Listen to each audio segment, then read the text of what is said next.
Start now, Rajeshwari. Yes, ma'am. Yes, ma'am. Good afternoon. On behalf of South Calcutta Girls College, I, Dr. Rajeshri Chakraborty, Department of Zoology, wish you a very warm welcome and also a welcome to our respected speaker, Dr. Shandip Pal, Assistant Professor, Rashtraguru Surendranath College, Barakpur, our respected principal ma'am, Dr. Aparna De, all participating faculty members and all the participating students. I now request ma'am, our principal ma'am, to say a few words because she has some important schedule. So I first request ma'am, and then I'll continue with the what a small introduction about Dr. Shandip Pal. Ma'am, over to you.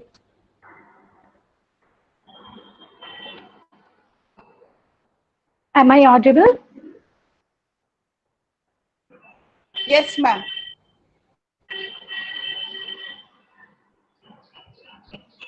Good afternoon, everybody. On behalf of South Calcutta Girls College, I would like to welcome you all the participants, delegates, and of course, our learned speaker to this webinar,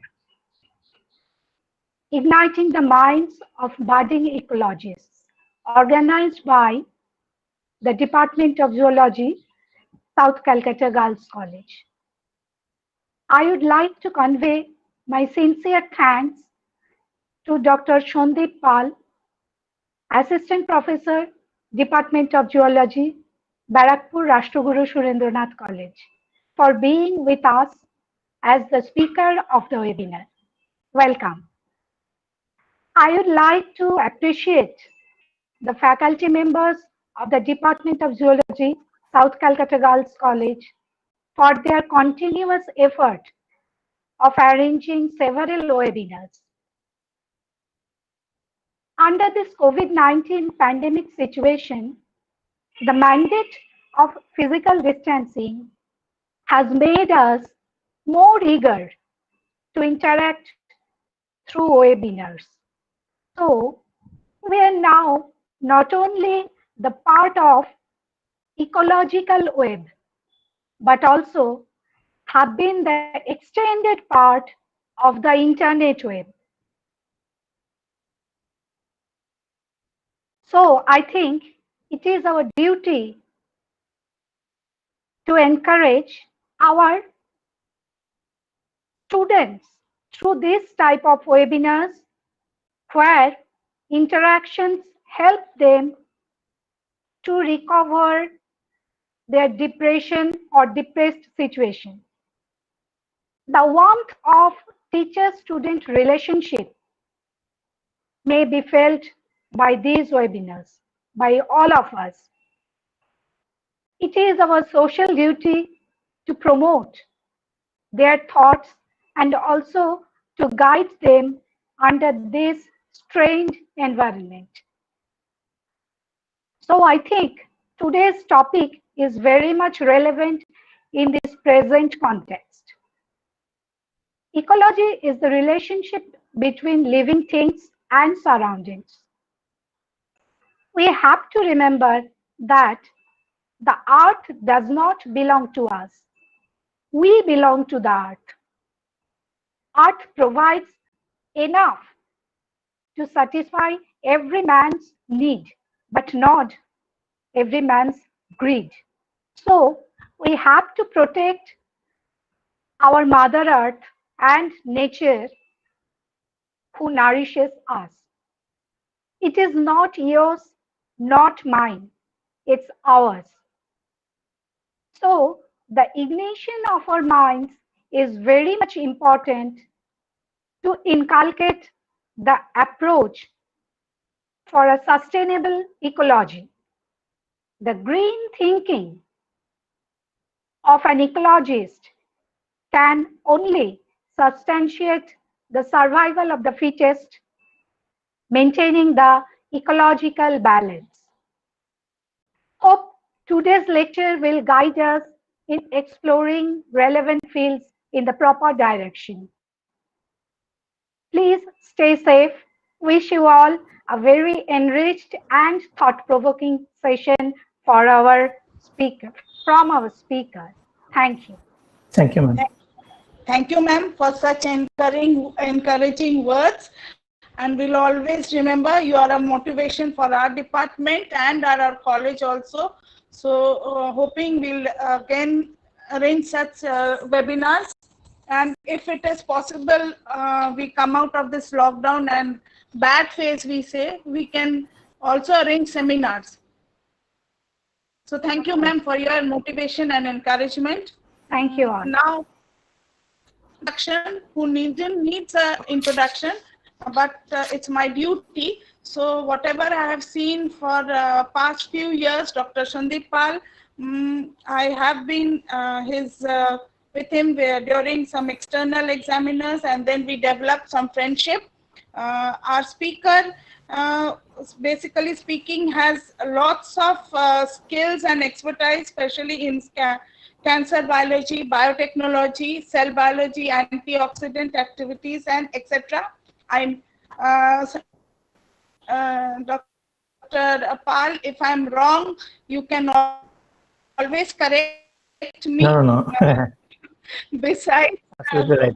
Besides, he has some other activities also. He has created Greater part of the this part is called biome, and biome সব পুরো biome গুলো নিয়ে ultimately হয় biosphere বা earth. তো আমি এখানে কালারটা চেঞ্জ করে রেখেছি, এখানে এই দিকটা করেছি পুরো রেড, এই দিকটা করেছি গ্রিন।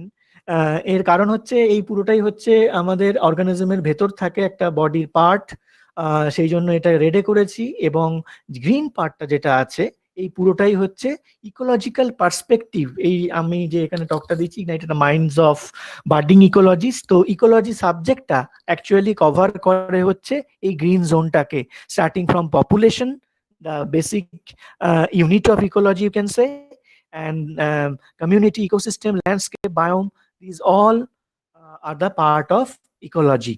এই জায়গাটাতেই আমরা আজকে মেইনলি জোর দেব। এবং আলটিমেটলি হয় সেটা biosphere is not only part of the biotic, it is abiotic factors are there, and it is also a part of geography. Okay, next slide.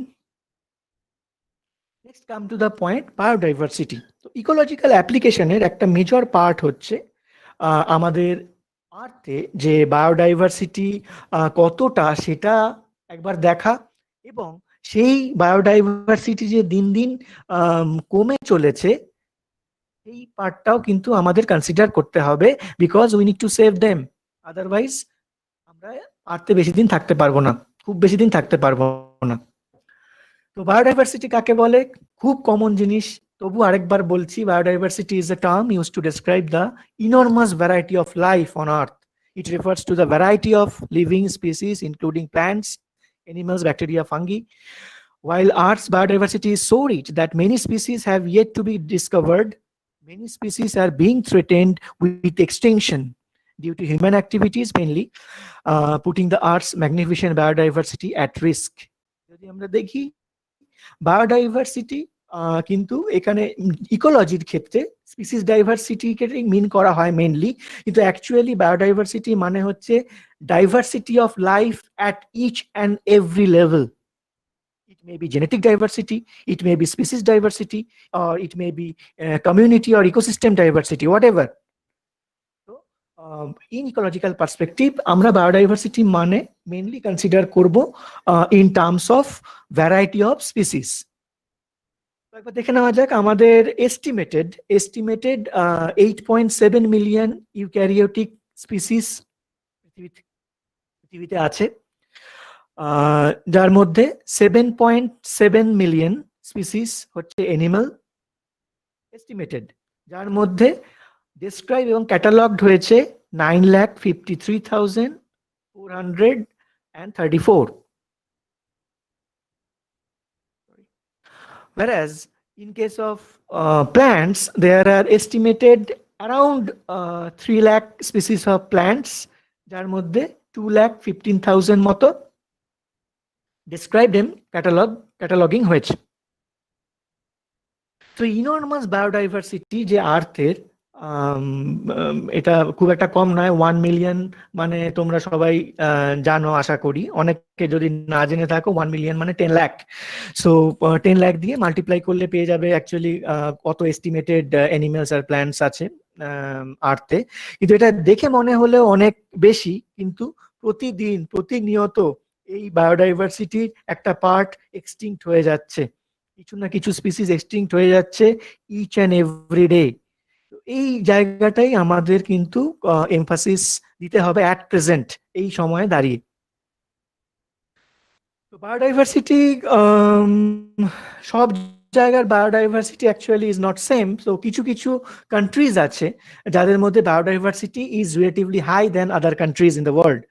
So মোটামুটি 17খানা দেশকে আইডেন্টিফাই করা গেছে যাদের ডাইভার্সিটি ইজ ভেরি হাই, এবং শুধু high বলবো না, এন্ডেমিক স্পিসিস এখানে অনেক বেশি। এন্ডেমিক স্পিসিস ব্যাপারটা কি আমি একটু পরে আসছি।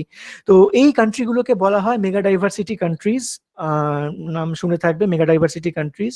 তো এখানে বেশ কিছু কান্ট্রিজ আছে যাদের মধ্যে আমাদের ইন্ডিয়াও পড়ে, ইউএসএ আছে, এখানে ব্রাজিল, অ্যামাজন এই জায়গাটা জানো সবাই, আফ্রিকার এই লোয়ার পার্ট, এদিকে Madagascar, this is the 4th largest island in the world, এখানে চায়না, এইদিকে সাউথ ইস্ট এশিয়ার এখানকার অনেক কান্ট্রি যেমন Malaysia, Indonesia, Papua New Guinea, Australia, Tasmania, এই এই এই পুরো এই টোটাল 17খানা এরকম এখানে লিস্টটা দেওয়া আছে। 17খানা, এগুলো হচ্ছে mega diversity countries in the world.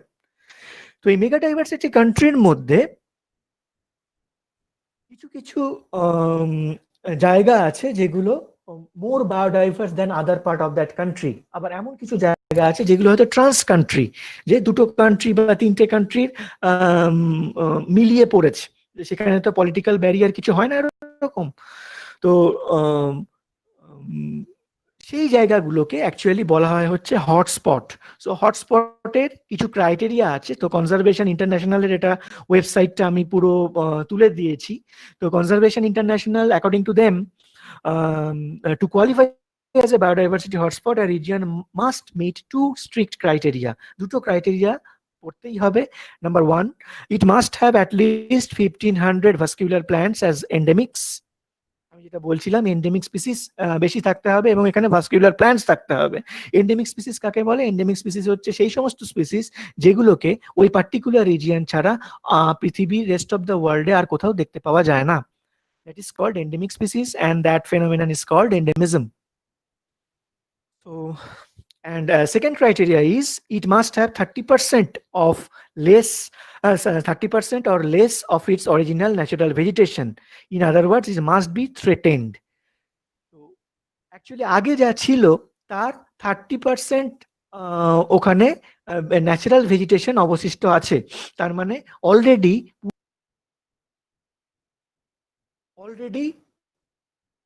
Threatened অবস্থাতে রয়েছে, আর খুব বেশি দিন নেই। তো সেই ব্যাপারটাই এইখানে দেখাবো। এই একটা ওয়েবসাইট আছে, তোমরা গিয়েও পরে দেখতে পারো, দ্য ওয়ার্ল্ড কাউন্টস বলে। তো এখানে অ্যাকচুয়ালি কি হারে হিউম্যানরা রিসোর্স ইউজ করছে এবং কত হারে ডিপ্লিট হয়ে যাচ্ছে আমাদের রিসোর্স, সেইটার একটা আইডিয়া এখানে দেওয়া রয়েছে এবং লাইভ এখানে স্ট্যাটিস্টিক্সটা শো করে। দেখাচ্ছি।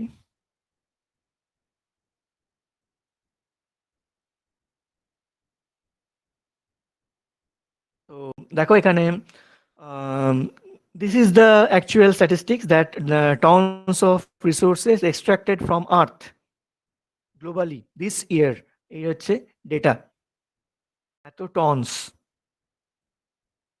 Time left to end the seafood, 27 years is nothing. 27 years is nothing to end the seafood. সেই জন্য আমাদের খুব ওয়াইজলি সিফুড যখন যাই খাই না কেন, সেটাকে আমাদের বুঝে তার ইকোলজিক্যাল এফেক্ট দেখে বুঝে শুনে ব্যবহার করা উচিত বা খাওয়া উচিত। যেমন শার্ক ফিন স্যুপ, শুধুমাত্র একটা ফিনের জন্য একটা গোটা শার্ককে মারা হয়, চায়নার এই রিজিয়নে, চায়না জাপান এই রিজিয়নে, তো meaningless. Time left till end of rain forest 79 years, মানে মোরালেস 80 ইয়ার্স। 80 ইয়ার্স এর মধ্যে রেন ফরেস্ট যা আছে শেষ হয়ে যাবে যদি প্রেজেন্ট হারে কন্টিনিউ হতে থাকে, if current trends continue. Climate মধ্যে যদি আসি, ক্লাইমেটিক চেঞ্জের মধ্যে এত tons of carbon dioxide emitted into atmosphere per year. World average temperature is rising, আমি পরেও গ্রাফ দেখাবো। ওয়ার্ল্ডের average temperature is continuously increasing in minute scale. Tons of melted ice globally this year, the figure. Rise in sea levels in centimeter, 24 centimeter rise in sea level in world's ocean since 1900 সাল থেকে 1900। Toxic exposure, এরকম আরো অনেক আছে parameter. তো আমি important parameter related to environment এগুলোই আমি দেখালাম। তো এই সাইটটায় গিয়ে তোমরাও দেখতে পারো, ইটস ভেরি ইন্টারেস্টিং এবং ইটস হরিবল টু।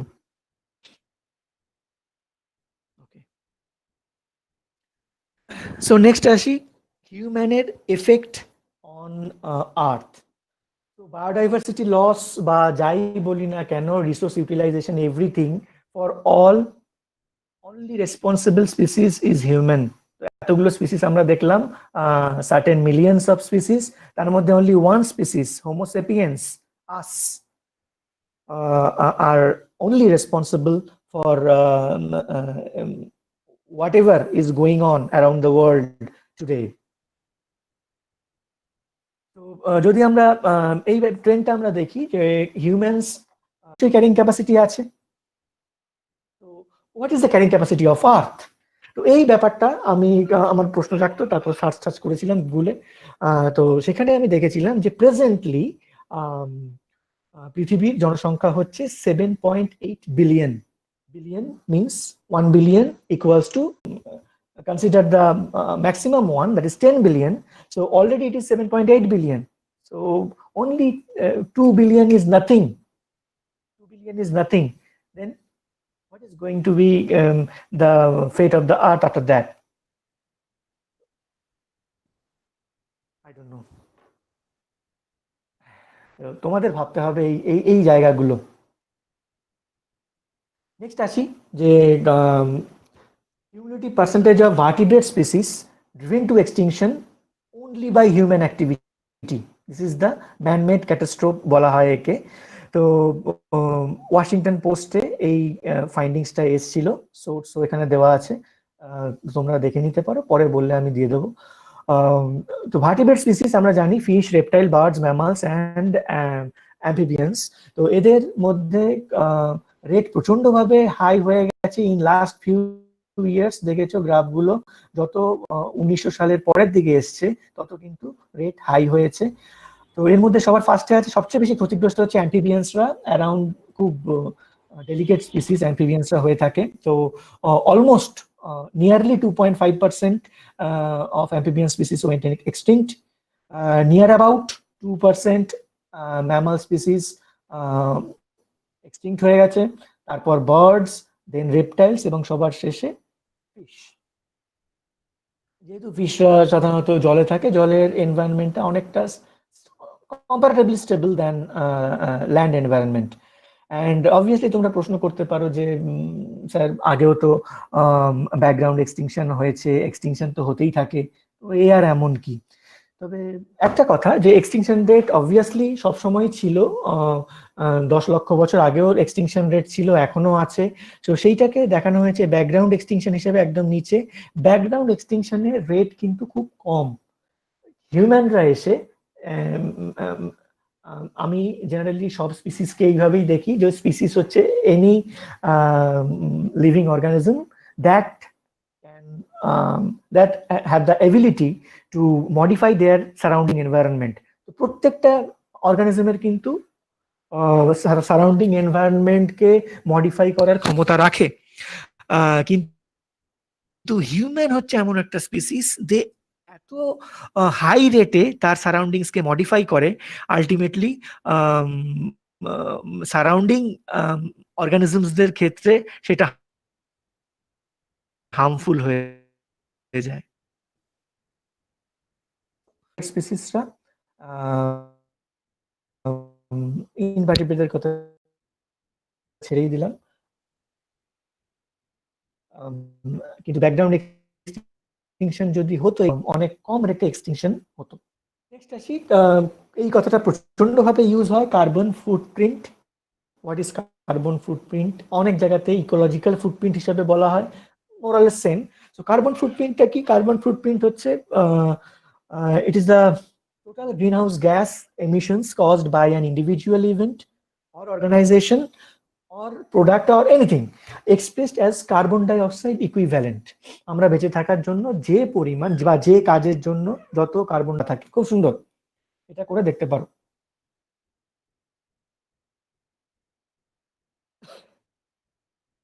নেক্সট আসি, মেজর থ্রেটস টু বায়োডাইভার্সিটি। আমাদের যে বায়োডাইভার্সিটি আছে তার ওপর মেজর থ্রেটস গুলো কি কি? তো 5টা মেজর থ্রেটকে আইডেন্টিফাই করা হয়েছে, এছাড়াও থাকতে পারে, কিন্তু এগুলো হচ্ছে 5 মেজর থ্রেটস, এবং প্রত্যেকটা কিন্তু প্রত্যেকটার সঙ্গে ইন্টারলিঙ্কড। এটা আমি প্রথমেই বলে দিই, this 5 are more or less interlinked with each other. এনভায়রনমেন্টের পার্ট যখন, কখনোই কোনো আইসোলেটেড কজ বা রিজন হতে পারে না। So first of all, climate change, next habitat loss or degradation, next pollution, invasive species, and over exploitation. প্রত্যেকটা আলাদা আলাদা করে আমি অল্প অল্প করে ব্রিফলি এক্সপ্লেন করতে করতে যাব। First, climate change.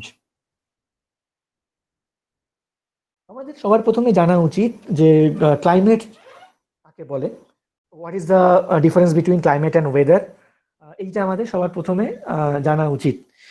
অনেকেই জানেন, আবার যারা স্টুডেন্ট আছে তারা না জানতে পারে। একটু ক্লিয়ার কাট ভিউ সবসময়, বেসিক কনসেপ্ট গুলো ক্লিয়ার রাখবে তোমরা। ওয়েদার হচ্ছে conditions of the atmosphere over a short period of time. Short period of, যেমন এই আজকে বৃষ্টি হচ্ছে, আজকের ওয়েদার কেমন থাকবে ফোরকাস্ট করছে, তো 1 বা 2 দিনের বা কিছু ঘন্টার যখন আমরা ক্লাইমেট বলছি অ্যাটমসফিয়ারের স্ট্যাটাসটাকে আমরা রিপ্রেজেন্ট করি, দ্যাট ইজ কল্ড ওয়েদার। এবং যখন হয়ে যায়, সরি, মিউট ইয়োরসেলফ। আমি সাউন্ড অন করে দিয়েছি। সুদীপ্তা, প্লিজ সাউন্ডটা অফ করো।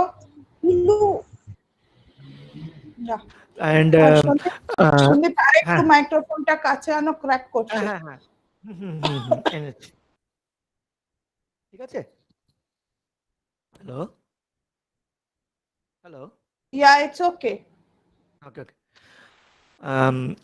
নেক্সট হচ্ছে ক্লাইমেট। ক্লাইমেট হচ্ছে সেই অ্যাটমসফিয়ারেরই চেঞ্জ, যখন আমরা দেখি yearly or say for 20 years, for a decade or 50 years, তখনই সেটাকে বলা হয় হচ্ছে ক্লাইমেট। তো ক্লাইমেট চেঞ্জ যখন হয়, তখন তার মানে অ্যাটমসফিয়ারে বড় ধরনের কোনো পরিবর্তন হয়েছে বা হতে চলেছে, এইটা আমরা এক্সপেক্ট করতে পারি।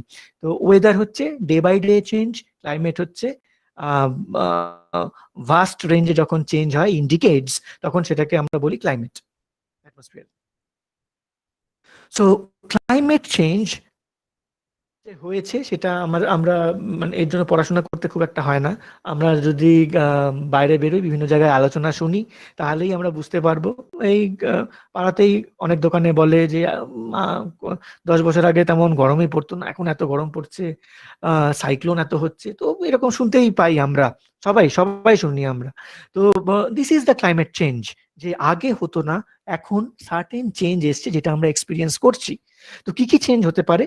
মেনলি ক্লাইমেট চেঞ্জের কারণ হচ্ছে 3টে। একটা হচ্ছে গরম, টেম্পারেচার বেড়ে গেছে, অক্সিজেন কমে যাচ্ছে সামহাউ, আর যদি মেরিন এনভায়রনমেন্টটা হয়, সেটা হচ্ছে দিন দিন অ্যাসিডিক হয়ে যাচ্ছে। তো জেনারেলি কার্বন ডাইঅক্সাইড ইনক্রিজের ফলে এই অ্যাসিডিক এবং এই সমস্ত ব্যাপারগুলো হতে থাকে। এবং কার্বন ডাইঅক্সাইড যেহেতু মেজর গ্রিন হাউস গ্যাস, সেই জন্য আমি আগেই বললাম যে প্রত্যেকটার সঙ্গে ইন্টারলিঙ্কড, সেই জন্য ক্লাইমেটটাও গরম হচ্ছে।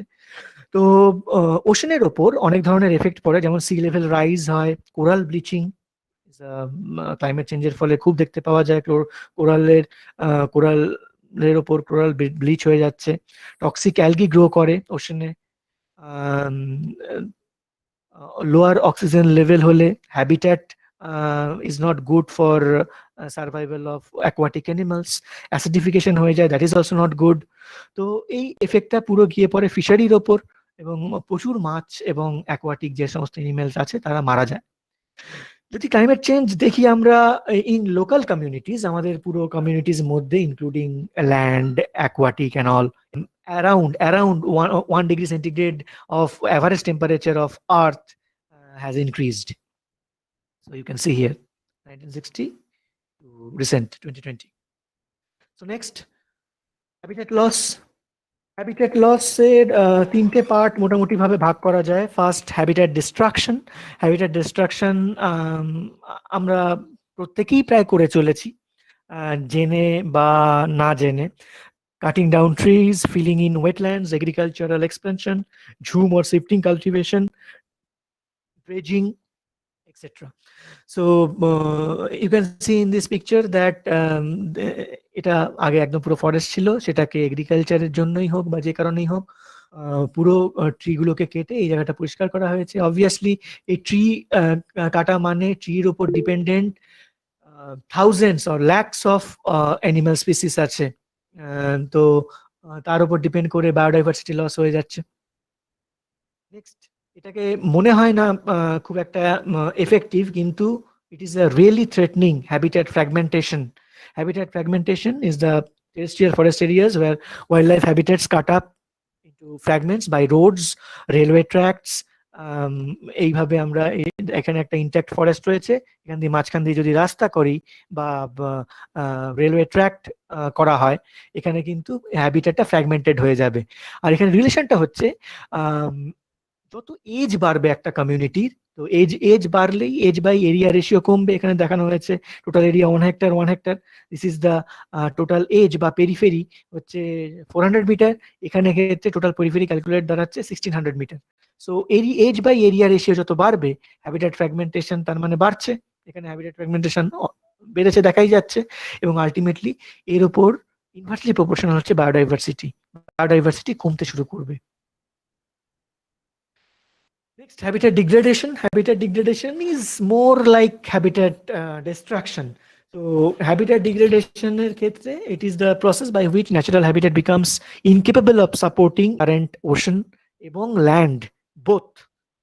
প্লাস্টিক এমন ভাবে এমন একটা জিনিস, খুব সহজলভ্য জিনিস, খুব কম পয়সায় পাওয়া যায়, এবং আমরা দেদার ইউজ করি, কিন্তু ইউজ করে সেটা ফেলে দিয়ে তারপর আর ভাবি না সেটার কি হচ্ছে, সেটা কিন্তু সলিড ওয়েস্ট মেটেরিয়াল হিসেবে পড়েই থাকছে, তার কোনো ডিগ্রেডেশন হচ্ছে না।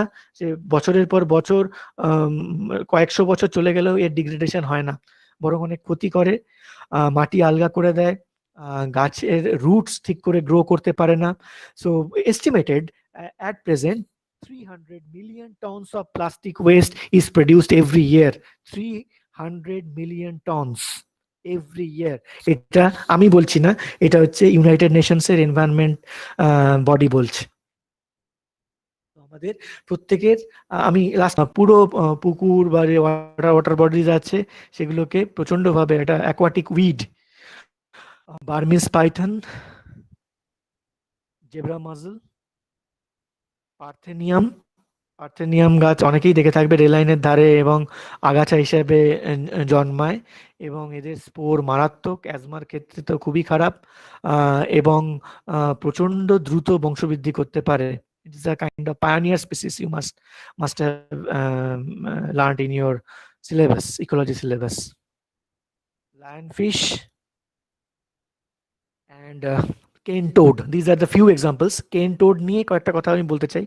এই cane toad অ্যাকচুয়ালি এরা হচ্ছে সেন্ট্রাল এবং সাউথ আমেরিকায় দেখতে পাওয়া যায় কেন টোডদের। 1935 সাল নাগাদ, around 1935, they are introduced in Australia. কেন ইন্ট্রোডিউস করা হয়েছিল? একটা পারপাসফুলি ইন্ট্রোডিউস করেছিল হিউম্যান, কেননা ওখানে কেন বিটল বলে একটা সুগার কেনের একজনের পেস্ট ছিল কেন বিটল, তাদেরকে মারার জন্য এই কেন ফ্রগ অ্যারাউন্ড 3000 কেন ফ্রগকে ওখানে ইন্ট্রোডিউস করা হয় in a decade. You won't believe, in a decade এর এতই ভিগোরাসলি এরা খায় সবকিছু, ওখানকার সব বায়োডাইভার্সিটি খেয়ে পুরো সাফ।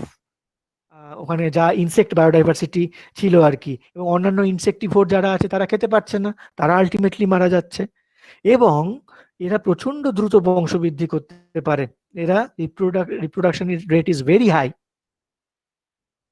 সো আলটিমেটলি এক পেস্টকে রিমুভ করতে গিয়ে আলটিমেটলি মানুষ অন্য একটা পেস্টকে নিয়ে চলে এলো as a invasive species. So unfortunate. Next, over exploitation. Over exploitation হচ্ছে যখন যা কিছুই আমরা প্রয়োজনের অতিরিক্ত যখন কিছু এক্সপ্লয়েট করি বা ইউজ করি, that is called over exploitation. আমরা দরকারের বেশি আমরা গাছ কেটে সাফ করে দিচ্ছি, ফরেস্টের পর ফরেস্ট কেটে সাফ করে দিচ্ছি। এখানে দেখতে পাচ্ছ, দেখেই খারাপ লাগছে। তো সামনাসামনি থাকলে যে কি লাগতো জানি না। তো this is the forest area and this is the cut down area. এরকমই আছে হচ্ছে আমাদের অ্যাকোয়াটিক এনভায়রনমেন্ট, যেখান থেকে ওভার ফিশিং হয়, প্রচন্ড ভাবে ওভার ফিশিং হয়। আর আমি যে কিছু ডেলিকেসি আছে, কিছু ডেলিকেট ফুড, যেগুলো সামান্য কোনো বডি পার্টের জন্য পুরো অ্যানিমেলটাকে মারা হয়। সেটা আমরা দেখতে পাই যে কি হারে মাছ ধরা হচ্ছে সমুদ্র থেকে। Mining, this kind of open pit mining is not good actually for environment, কেননা এতে বায়োডাইভার্সিটি প্রচন্ড ক্ষতি হয়। বিশাল এরিয়া জুড়ে পুরো খোদাই করে রিসোর্স তো ইউটিলাইজ হচ্ছেই, তার সঙ্গে বায়োডাইভার্সিটি প্রচন্ড ভাবে হ্যাম্পার্ড হয়। এই হলো প্রেজেন্ট স্ট্যাটাস, যে কি হচ্ছে চারিদিকে চলছে আমাদের। তো এগুলোকে আমরা কি করে কনজার্ভ করতে পারি সেটাই এই পার্টে দেখবো আমরা, কনজারভেশন এফর্টস। সো কনজারভেশন এফর্টসে ফার্স্টে বলি যে IUCN এর এটা ওয়েবসাইট, তোমরা সবাই রেড ডেটা বুক নাম জানো, রেড ডেটা বুক। তো রেড ডেটা বুক হচ্ছে তেমন একটা বই পাবলিশ করে IUCN, এখন রেড লিস্ট হিসেবে ওয়েবসাইটেও দিয়ে দেয়। তো এখানে অ্যানিমেলস, প্ল্যান্টস, যে স্পিসিসই হোক না কেন যারা থ্রেটেন্ড, তাদের কিছু ক্যাটেগরি বা ট্যাগ দিয়ে তাদেরকে এখানে ডেসক্রিপশন ট্যাগ দিয়ে তাদেরকে এখানে লেখা হয়, এবং এখান থেকে আমরা জানতে পারি কোন স্পিসিসের অবস্থা বেশি খারাপ এবং তাদেরকে আমরা কনজারভেশনের ক্ষেত্রে প্রায়োরিটি দেব। তো এটা কিভাবে করা হয়?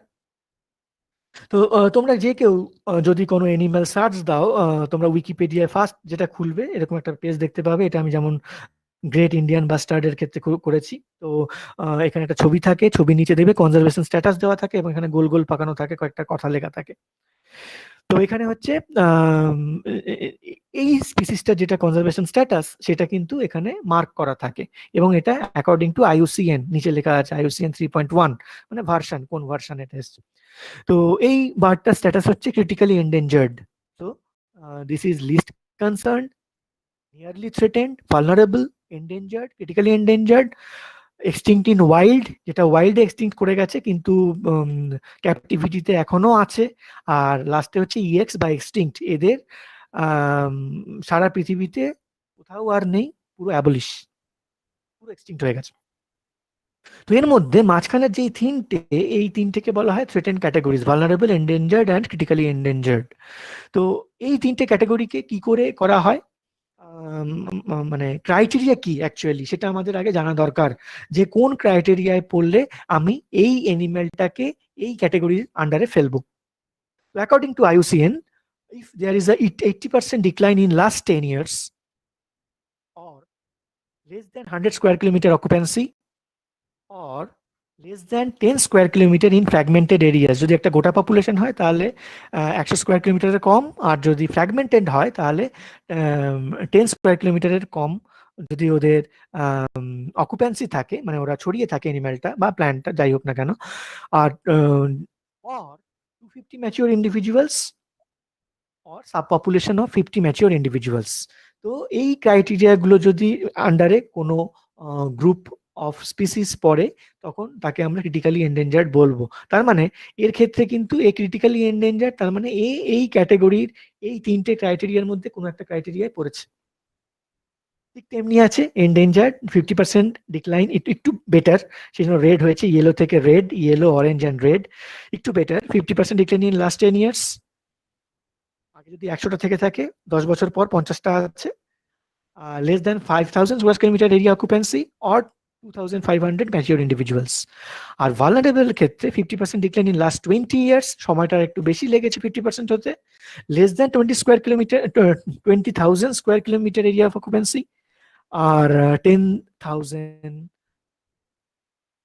mature individuals. তো দিজ আর দ্য ক্রাইটেরিয়া যেভাবে এদেরকে সেগ্রিগেট করা হয়। তো আমরা এবার কিছু দেখে নেব আমাদের ইন্ডিয়ার কিছু থ্রেটেন্ড অ্যানিমালসদের, পরিচিত খুবই। Snow leopard, vulnerable. One-horned rhinoceros, vulnerable. The Bengal tiger, endangered. Lion-tailed macaque, endangered. সবাই আমরা মোরালেস দেখেছি। রিভার ডলফিন, গঙ্গায় যে ডলফিন দেখতে পাওয়া যায়, endangered. নীলগিরি টার, ওয়েস্টার্ন ঘাটসে দেখতে পাওয়া যায়, endangered. Red panda, eastern Himalayas রিজিয়নে দার্জিলিং জুতে দেখতে পাওয়া যায়, endangered. ঘরিয়াল বা গ্যাভিয়ালিস গ্যাঞ্জেটিকাস যাকে বলে, ক্রিটিক্যালি এন্ডেঞ্জার্ড। এবং আমরা সবাই জানি শকুন, যা হোয়াইট রাম্পড ভালচার, এটা critically endangered. So these are the few examples. There are lots of examples are there of endangered animals and plants. তো এদেরকে যখন কনজার্ভ করা হয়, কনজারভেশনটা আমরা আরেকটা জিনিস আমি বলতে ভুলে গেলাম, সেটা হচ্ছে শুধুমাত্র যে ক্যাটেগরি তা নয়, ইকোলজি যারা সায়েন্টিস্ট আছে, এর নাম ঝাড়খণ্ডের যমুনা টুডু। তো উনি পদ্মশ্রী পান 2019-এ। উনি একজন ঝাড়খণ্ডের রিনাউন্ড এনভায়রনমেন্টালিস্ট, কিন্তু একদম গরিব ঘর থেকে এসছেন, পড়াশুনো বিশেষ জানেন না। সেটাই আমি বলার, সেই মেসেজটাই দেওয়ার যে কনজার্ভ করতে কিন্তু পড়াশুনোর দরকার হয় না, যদি মনের ইচ্ছে থাকে তাহলেই কনজার্ভ করা যায়, সে যে ব্যাকগ্রাউন্ড থেকেই তুমি বা আপনারা আসুন না কেন। তো এনাকে বলা হয় actually lady Tarzan for taking on the timber mafia. উনি টিম্বার মাফিয়াদের সঙ্গে অনেক লড়াই করেছেন। থ্যাংক গড, মানে উনি বেঁচে আছেন এবং বাঁচিয়ে রাখুক, এটাই চাই আমি। সেই জন্য উনি গডফ্রে ফিলিপ ব্রেভারি অ্যাওয়ার্ডও পান। তো ঝাড়খণ্ডের যে ফরেস্ট এরিয়া আছে সেটা কনজারভেশনে ওনার অবদান অনস্বীকার্য। নেক্সট, সালুমারাদা থিমাক্কা, ইনি হচ্ছেন কর্ণাটকের। ওনাকে অ্যাকচুয়ালি বলা হয় দ্য মাদার অফ ট্রিজ। উনিও পদ্মশ্রী পান 2019-এ। ওনার বয়স অ্যাট প্রেজেন্ট 107 ইয়ার্স, 107 বছর বয়স। তো ওনারই একটা শর্ট ভিডিও আমি দেখাচ্ছি। বলে রাখি যে উনি ইয়াং এজে ওনার বিয়ে হয়। আলটিমেটলি বিয়ে হওয়ার পর ওনার বাচ্চা হয় না, সেই জন্য অনেক ধরনের কথা শুনতে হয়, আমাদের সোসাইটিতে থাকলে শুনতে হয়, ওনাকেও শুনতে হয়েছে, আগে আরো বেশি ছিল।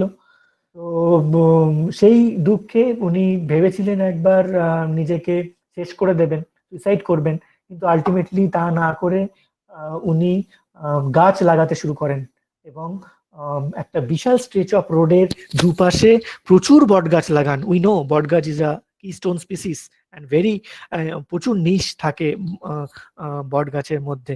তো উনি সেইটা করেছেন, 8,000 প্রায় গাছ লাগিয়েছেন সারা জীবনে। তো সেই ভিডিওটাই একটুখানি আমি share.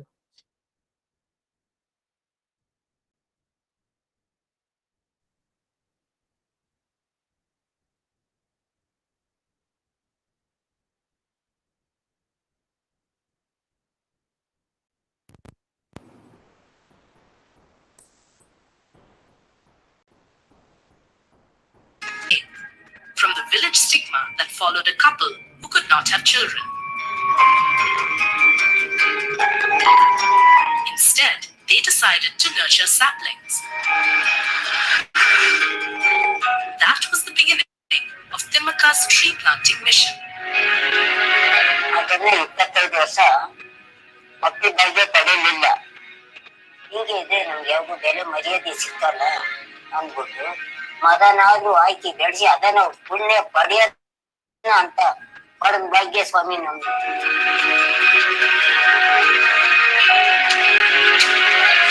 The villagers saw the couple relentlessly going about nurturing the saplings one by one with love and care.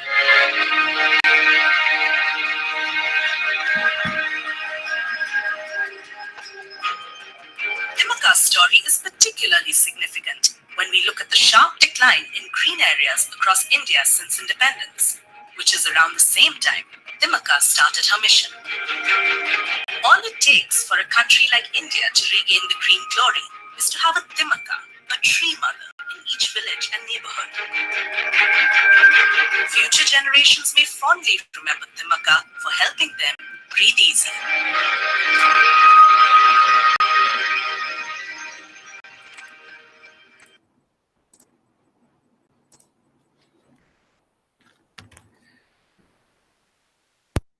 So this is the story of Timaka, very interesting story.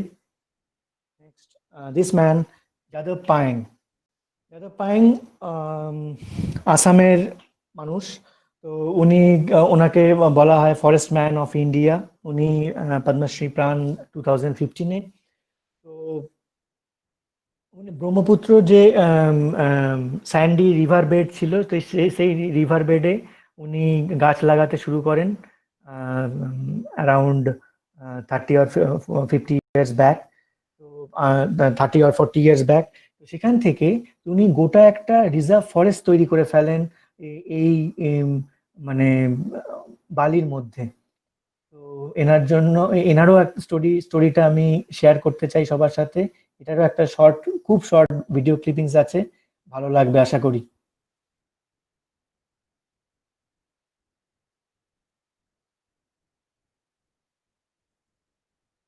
Voice of trees.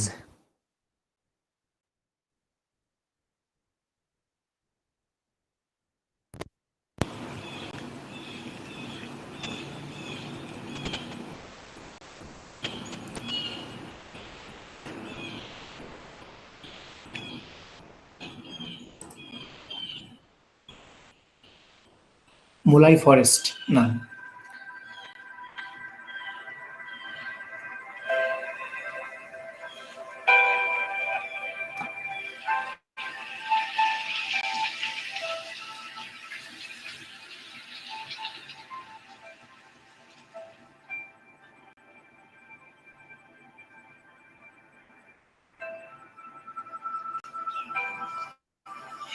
Concrete का press नहीं है, ये self press है, ये pollution नहीं। कोई উনি Assamese বলছেন, কোনো সাবটাইটেলটা দেখতে পারেন। जो मिलाए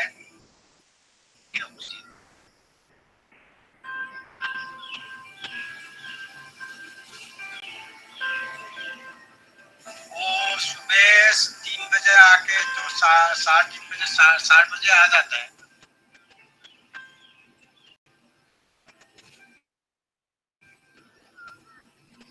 वोट लेके आने से 20 मिनट समय लगता है।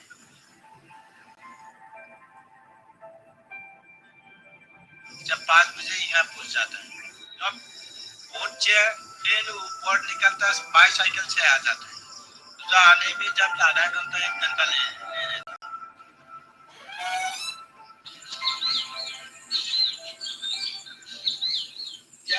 जितने भी जंगल, जितने भी पेड़ दिखता है, यहाँ का जितने ये मेरा बेटा बेटी सब लोग क्या थे, सब लोग यही बैठे कंक्रीट के फर्श में ले लेता लोग कैसे बैठा है, फैन घूमता है, तो पोल्यूशन है, अल्लाह अल्लाह होता है। ये आदमी से साथ झगड़ा करके मरता है, ये तो झगड़ा करने वाला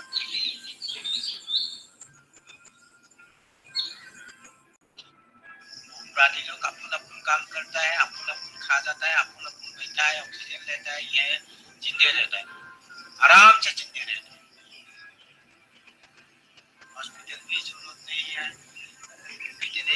जरूरत नहीं, गुरु का व्यवहार नहीं है। आदमी मुझे बुलाया, माता से बुलाया, ठीक है ना, हवा से मौसम से बुलाया।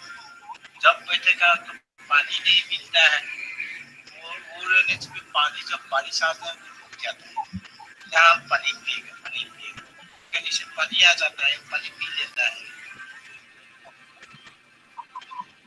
प्रकृति ने भगवान, ये लोग प्रकृति है, वो लोग हमको ऑक्सीजन देता है जीने के लिए।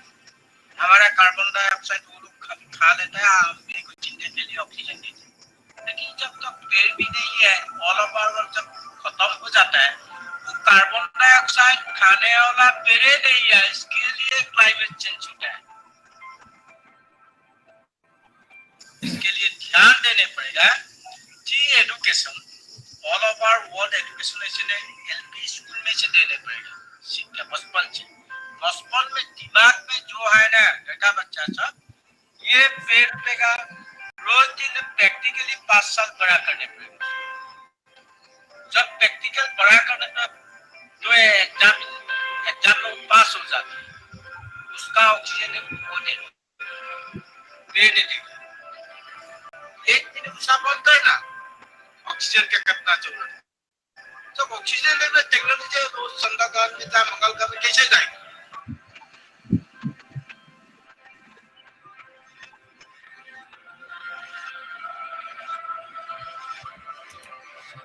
His Morai Forest hosts 5 Royal Bengal tigers, 100 of elephants, deers, wild boars, reptiles, and rare rhino species too.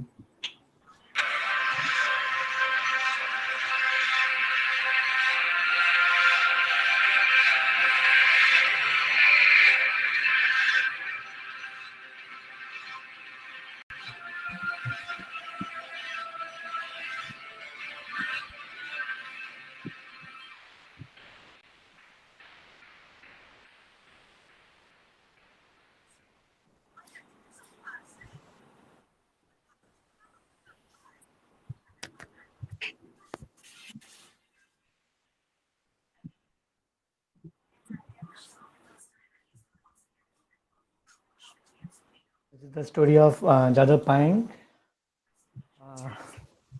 Next, very famous English primatologist Jane Goodall, expert of chimpanzees. Dirige une association qui s'appelle Océanium. Nous sommes dans le delta de Casamance et nous avons, avec les populations de la Casamance, planté 152 millions de propagules de mangroves qui donnent toute cette forêt qui est là en face de nous. 2009 সালে শুরু হয় এবং 10 বছর ধরে চলে। Après, dans les années 80-90, on a construit beaucoup de pistes de production qui ont empêché les voies de circulation d'eau. À l'époque, bien sûr, les études d'impact sur l'environnement n'existaient pas. Ensuite, je coupe, tu coupes, il coupe, tout le monde coupe et personne ne plante. একদম আমাদের সুন্দরবনের মতনই অবস্থা। Et on a commencé à planter pour restaurer toute cette dégradation. পুরো জায়গাটা restore করা হয়েছে। Qui transpire le sel, fabrique vraiment du sel. Et c'est ce sel qu'elle prend qui permet de réguler le taux de salinité dans toutes les zones proches du delta. En fait. Et comme les champs de riz sont très proches des zones humides salées, c'est la mangrove qui sert, la mycénia, le rhizophora. Elle permet de réguler ce taux de sel et les champs de riz sont fermes.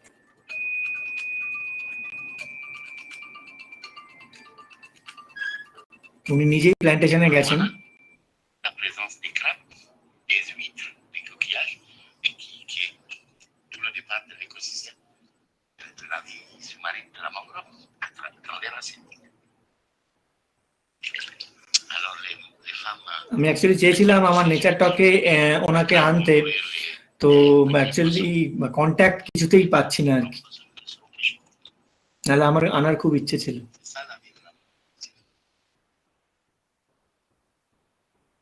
Je tire beaucoup de satisfaction de tout cela et je suis prêt à le faire tous les jours, tous les nuits, toute ma vie. Retenez à chaque fois qu'il faut un temps très long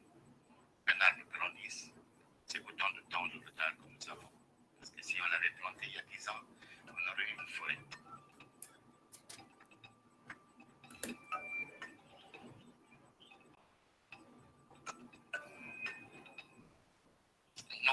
Notre survie en dépend.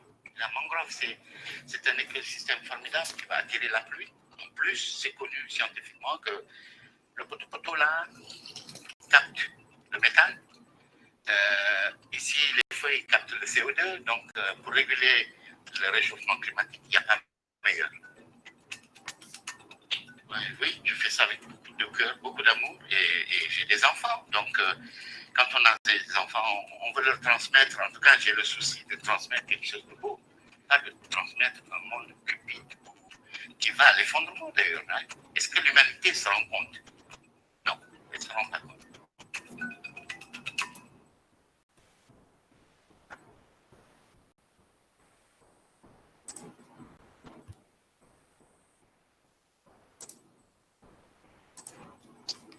ফিরে আসি আমার। So these all are the hopes we have, inspirations. Next, আর বেশি নেই, আমি শেষে পৌঁছে গেছি প্রায়। What now we can do, আমরা কি করতে পারি? তো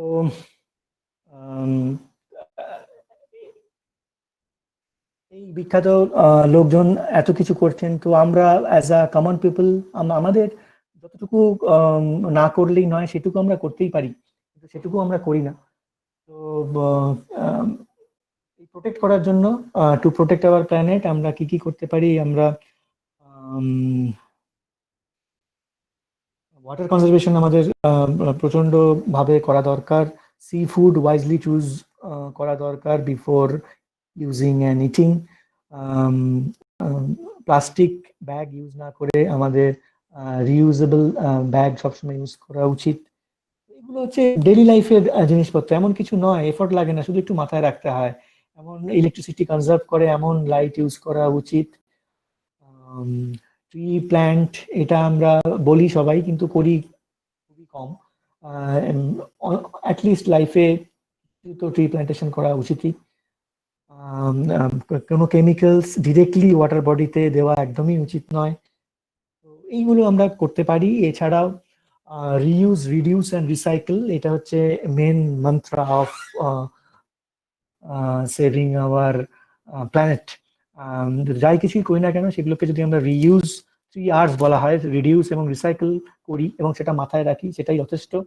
তো we need to stop using single-use plastics, mainly in the form of plastic carry bags, plastic bottles, etc.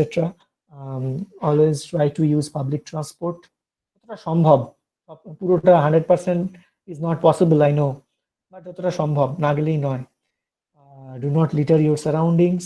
শুধু সারাউন্ডিংস মানে আমার বাড়িটা শুধু ভালো রাখলাম, বাকি পাশের বাড়িতে সব নোংরাগুলো ফেলে দিলাম, সেটা বলছি না। তো একটা ঠিকঠাক জায়গায় সবকিছু ডাম্প করা উচিত। Go paperless wherever possible. Paper যতটা সম্ভব কম ইউজ করা যায় ততই ভালো। রেন ওয়াটার হারভেস্টিং, এটা সবসময় সম্ভব হয় না, কিন্তু কিছু কিছু ক্ষেত্রে আমরা, বিশেষ করে এগ্রিকালচারে, রেন ওয়াটার হারভেস্টিং করে সেই জলটাকে ইউজ করতে পারি। এবং ultimately, what ever I am doing, share your knowledge and spread awareness among students, among young minds, among common people. তো কয়েকটা গ্রেট কোটস, জেন গুডলের কয়েকটা কোটস দিয়ে শেষ করতে চাই। You cannot get through a single day without having an impact on the world around you. তো কোনো organism থাকলে তার পাশে ইম্প্যাক্ট ফেলতেই হবে। But what you do makes a difference, and what you do makes a difference, and you have to decide what kind of difference you want to make. আমরা একটা জিনিসকে খারাপ দিকেও নিয়ে যেতে পারি, ভালো দিকেও নিয়ে যেতে পারি, সবই ডিপেন্ড করে আমাদের মাইন্ডের ওপর। তো আমাদের মাইন্ডটাকে ঠিক রাখতে হবে যাতে আমরা ভালো দিকেই নিয়ে যাই ম্যাক্সিমাম পপুলেশন। আরেকটা ওনার কোটস আমার খুব ভালো লাগে, the greatest danger to our future is apathy. তো অ্যাপ্যাথি হচ্ছে মানে ল্যাক অফ ইন্টারেস্ট, হচ্ছে মানুষ চাইলে সব পারে, তো ল্যাক অফ ইন্টারেস্ট হচ্ছে একমাত্র যেটা কিনা সবচেয়ে বড় ক্ষতিকারক জিনিস two human future, and also as well as to our planet, এটা হচ্ছে মানুষের ল্যাক অফ ইন্টারেস্ট। তো ইন্টারেস্ট যেদিন শুভবুদ্ধির উদয় হবে, সেদিন যত তাড়াতাড়ি হয় ততই ভালো। স্টুডেন্টদের জন্য আমি ফাইনালি একটা কথা বলতে চাই সবাইকে, এটা আমি খুব নিজে বিশ্বাস করি এবং তোমাদেরও সেজন্য বলি যে every next level of your life will demand a different you. So আমি শুধু ইকোলজিক্যাল পার্সপেক্টিভে বলছি না, এনিথিং।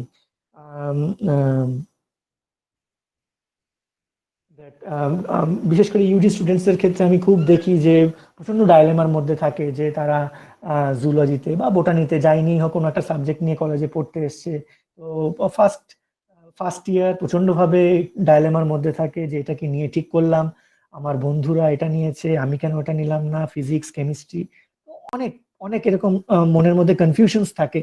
তো ওই কনফিউশনস গুলো না রাখাই আমার মতে ভালো। তো এভরিথিং ইজ চেঞ্জিং।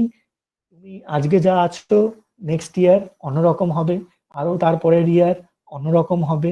তো সেই সময়ের সাথে সাথে তোমাকেও নিজেকে চেঞ্জ করে নিতে হবে। বিএসসি ছেলেরা ভাবে এমএসসিটা কত ভালো আছে, এমএসসি ছেলেরা ভাবে এমএসসিটা শেষ হয়ে গেলে পিএইচডি করব, এটাই অনেক। তারপর পিএইচডি ছেলেরা ভাবে যে পিএইচডি তে হলে এবার কবে একটা চাকরি পাবো। তো এই পাওয়ার কোনো শেষ নেই, যতদিন লাইফ আছে ততদিন এই আমাদের চাওয়া পাওয়া থেকেই যাবে, তার মধ্যেই বাঁচতে হবে। তো নিজের চাওয়াকে নিজের এবিলিটির বুঝে নেক্সট স্টেপটা নেবে এবং প্রত্যেকটা স্টেপে কিন্তু নিজেকে চেঞ্জ করতে হবে। সেজন্য এখানে বলা হয়েছে every next level of your life demands a different you, এবং তাহলেই দেখবে জীবনে শান্তি থাকবে, এবং শান্তি থাকলেই ভালো থাকবে। টাকাটাই সব নয়, শান্তিটা আগে। তো থ্যাংক ইউ সো মাচ রাজশ্রীদি, প্রিন্সিপাল ম্যাডাম, এবং যারা অডিয়েন্স আছে প্রত্যেককে। তোমরা আমার কাছে পৌঁছতে পারো through YouTube channel biologic official, Facebook group biology group, or email biologicnet@gmail.com. Thank you so much.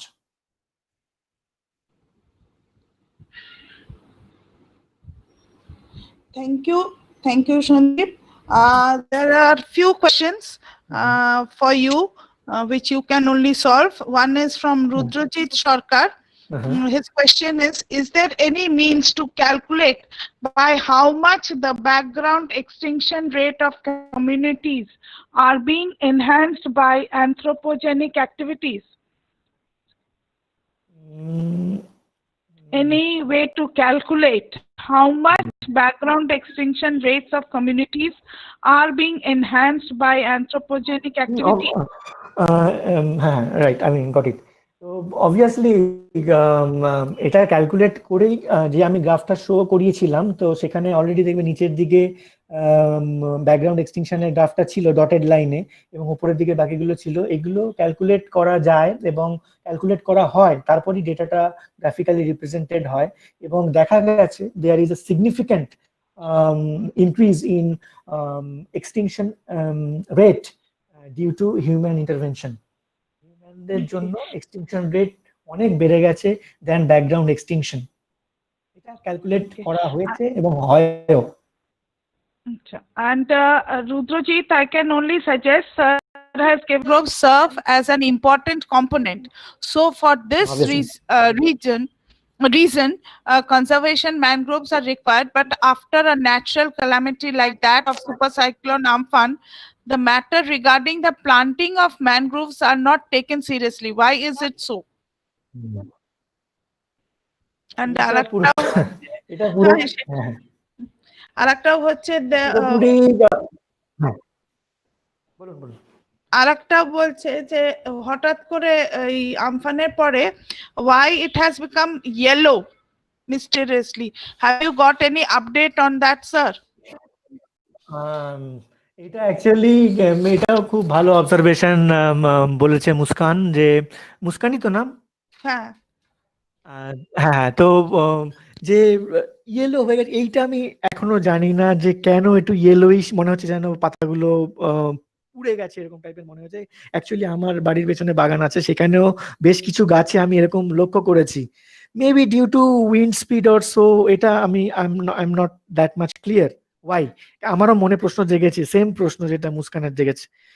না, আমি আমার এইটা বাবাকেও একদিন ইয়েলোটা, ইনফ্যাক্ট হ্যাঁ, সরি, হ্যাঁ, মুস্কানের ছিল কেন গাছ, মানে not taking planting of plants, আর এটা আচ্ছা। রিতমেরই প্রশ্ন, ইয়েলো রঙের ও হয়েছে রিতম, কেন। হ্যাঁ, রিতম এটা ঠিকই আমিও দেখেছি, কিন্তু এটার এক্সাক্ট আমি কারণ জানি না বা জানতে পারিও নি এখনো, কিন্তু এটা এই অবজারভেশনটা আমিও করেছি। আই ডোন্ট নো কেন হয়েছে। আর মুস্কানের যেটা আমি বলি, যেটা এটা হ্যাঁ, কেন ইনিশিয়েটিভ নেওয়া হচ্ছে না, সেভাবে নেওয়া হয়েছে, আমি বলবো না হচ্ছে না, সেভাবে হচ্ছে না, কেননা এটা পুরোপুরি ডিপেন্ড করছে এই বললাম না যে হিউম্যান অ্যাপ্যাথি, তো ল্যাক অফ ইন্টারেস্ট। ইনিশিয়েটিভ নেবে, সবাই ভাবে যে সে যে কেউ একজন নেবে, আমি তো ঘরে বসে থাকি, এই ভাবনাটা থাকলে মুশকিল।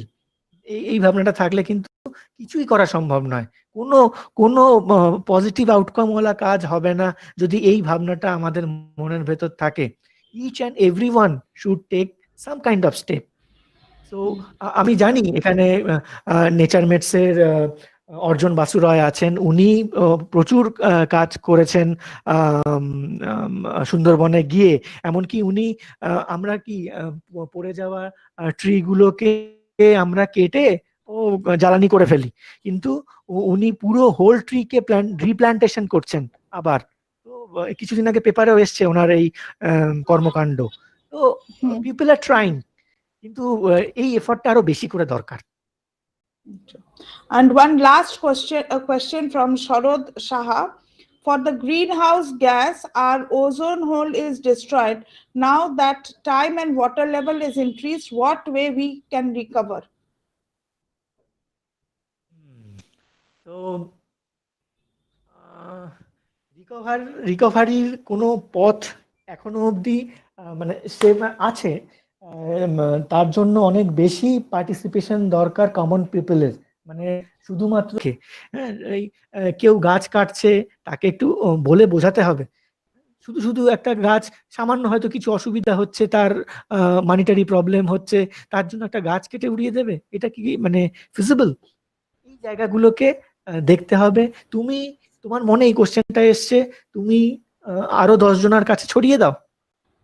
তবে এই সেমিনারে 70-80 জন যারা পার্টিসিপেন্টস আছে, তারা যদি সবাইকে 10 জন করেও অ্যাটলিস্ট এই ব্যাপারটাকে ছড়িয়ে দেয়, তাহলে কতজন হয় দেখো। এইভাবেই চেইন সিস্টেমে পুরো ব্যাপারটা কিন্তু ছড়াবে, তাতে আমাদের এনভায়রনমেন্টের ভালো হবে। আচ্ছা, একটা কোয়েশ্চেন সন্দীপ মিস করে গেছি। শঙ্কলিতা অবশ্যই আমাদের গ্রুপে আছে, শঙ্কলিতা সরকার।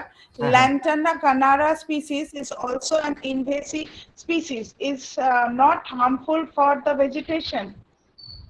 ল্যান্টানা কামারা একটা ইনভেসিভ স্পিসিস, তারও কিছু কিছু ড্রব্যাক আছে, কেননা আমি এই স্লাইডটা মানে এই প্রেজেন্টেশনটা প্রিপেয়ার করার সময় আমি দেখেছি, কিন্তু মানে ভালো এটা শঙ্কলিতা বলল, ভালো লাগলো শুনে যে ও জানে যে lantana Camara is a invasive species. তো এবার একটা কথা হচ্ছে যে সব ইনভেসিভ স্পিসিসের কিন্তু impact on biodiversity not same. এখানকার কিন্তু নেটিভ স্পিসিস নয় আরেকটা গাছ আমি যেটা জানি খুব বড় ট্রি, এটা হচ্ছে কৃষ্ণচূড়া। কৃষ্ণচূড়া সবাই দেখেছে, লাল রঙের ফুল হয়। কৃষ্ণচূড়া কিন্তু আমাদের এখানকার নয়, কৃষ্ণচূড়া অ্যাকচুয়ালি মাদাগাস্কারের গাছ। তো মাদাগাস্কার থেকে এখানে এসছে বা আনা হয়েছে, যাই হোক না কেন। এবার কথা হচ্ছে তাকে কিন্তু as a invasive alien species বলে ধর, সে এলিয়েন স্পিসিস, অবভিয়াসলি এলিয়েন মানে সে সেই জায়গার নয়, অন্য জায়গার, কিন্তু সে ইনভেসিভ নয়, কেননা সে ওখানকার মানে নেটিভ বায়োডাইভার্সিটির ওপর ওর কিন্তু কোনো ধরনের অ্যাডভার্স এফেক্ট নেই। এই জন্য কৃষ্ণচূড়া তো একদমই নয়, তবে ল্যান্টানা কামারার কিছু অ্যাডভার্স এফেক্ট আছে, অল্প, but not like Parthenium and water hyacinth.